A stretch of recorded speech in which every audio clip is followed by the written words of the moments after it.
So I'm here with Steve Kilbon at Elvington, travelled up from the deepest south to the furthest north to watch this amazing Vulcan fly. And Steve, this was built from scratch, right? It was, yes. Yeah. By who?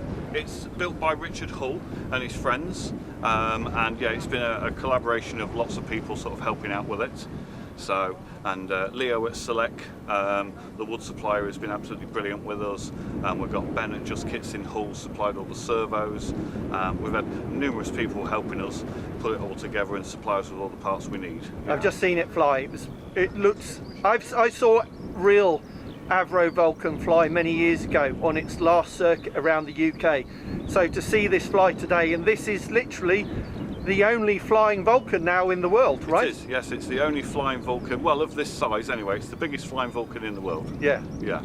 Okay, so tell us about, do you know the scale of this relative to the full size? It's about 1.5.5. 1.5.5? Yeah. Okay, and what engines? Because I know you started on 160s. We started with Jet Central Cheetah 160s. That wasn't enough. We've just put some Jet Italia 220s in it, and now it's got enough squirt to get it off the ground and fly it confidently. And how much fuel on board per flight? We've got 9 litres of fuel on board per flight.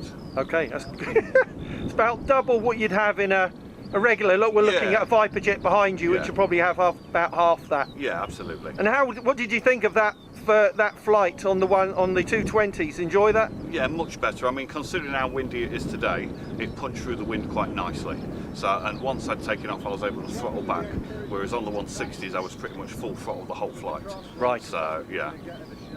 Well done. All right. So today is all about you trying to get the 2 hours, I believe, of flying. Yeah, we've got to get the permit done. So, and then hopefully we can start showing it around the public shows. Folks don't realise this, that when you fly something that's over 25 kg wet, you have to go through the build inspections and 2 hours of flying time before you can fly it at a public show. That's right, yeah. So it's a huge investment in time and expense. Yes. Thanks very much, mate. Enjoyed watching that. No, you're welcome. Good luck with the rest of your day. Yeah, thank you. See you later.